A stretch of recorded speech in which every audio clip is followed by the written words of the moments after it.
You receive a document with a digital signature that checks out as valid. The math confirms the signature matches the file. However, that validity does not inherently guarantee the file's contents are trustworthy. An attacker who exploits the underlying math can generate the same signature for two entirely different files, a benign contract and a malicious one. This vulnerability is a result of how cryptographic hashes operate. A hash function takes an infinite range of possible inputs, files of any size, and compresses them into a fixed, finite string of bits.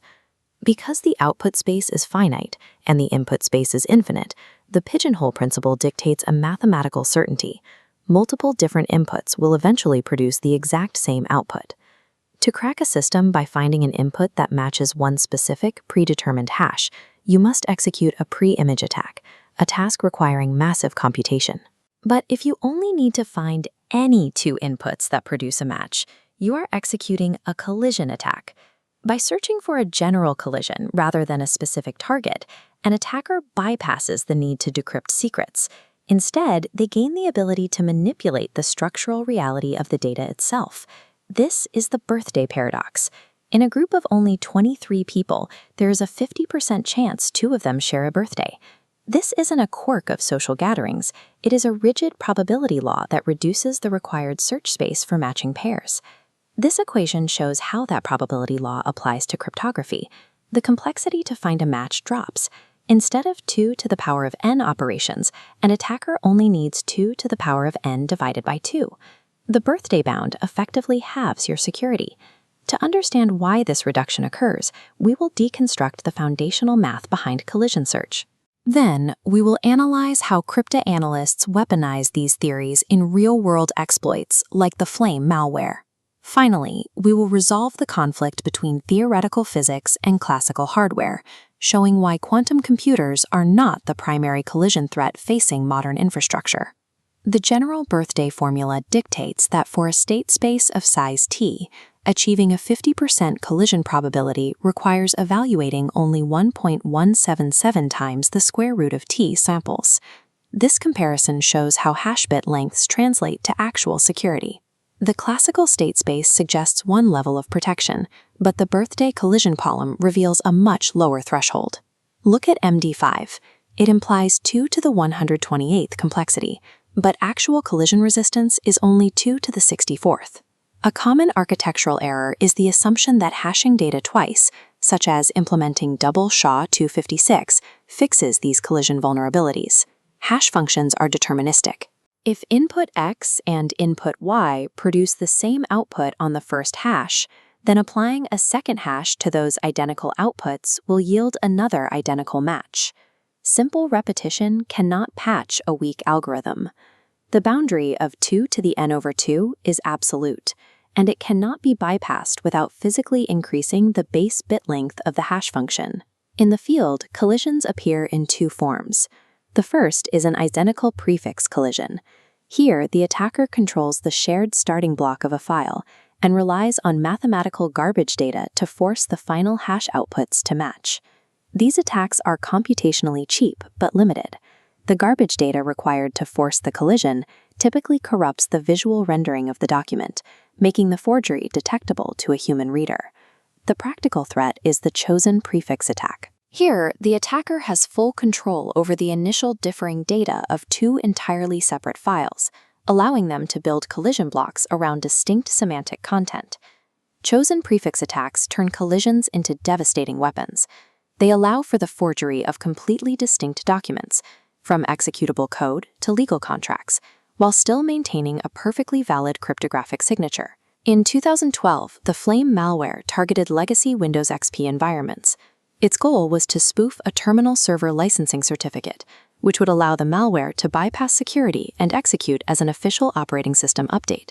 To achieve this, attackers built a chosen prefix collision targeting the certificate structure using MD5. They formulated two distinct headers, injecting 64 birthday bits as steering vectors into a metadata field to manipulate the internal rounds until the mathematical states converged. The Windows Crypto API did not validate the non-standard issuer unique ID field. This allowed the collision blocks to persist within the certificate structure without triggering syntax errors or integrity failures. 5 years later, researchers at CWI Amsterdam and Google applied this same methodology to the SHA-1 algorithm in the Shattered project. Instead of certificate extensions, the researchers placed the SHA-1 collision blocks inside the non-rendered metadata of a PDF file. The result were two PDFs with completely different visual payloads, generating the exact same SHA-1 digest. These projects stand as documented cryptoanalytic breakthroughs that superseded the security assumptions of their respective eras, requiring massive, highly parallel compute clusters to execute. These attackers do not break the hashes directly. They exploit file format flexibility to conceal the mathematical debris generated by a 2 to the n/2 collision. As hardware conquer ND5 and SHA-1, many assumed the next threat to hashing would come from quantum computing. Grover's algorithm provides a quadratic speedup for search, but operates strictly serially within a coherent circuit. This limits its practical speed compared to parallel classical systems. To target hash collisions, the Broussard-Hoyer-Tapp, or BHT algorithm was proposed. BHT combines the birthday paradox with quantum amplitude amplification. Theoretically, BHT reduces collision search complexity down to O of 2 to the n/3. However, cryptanalysts like Daniel J. Bernstein have noted that the raw operation count of BHT ignores the massive physical costs of the hardware required to run it.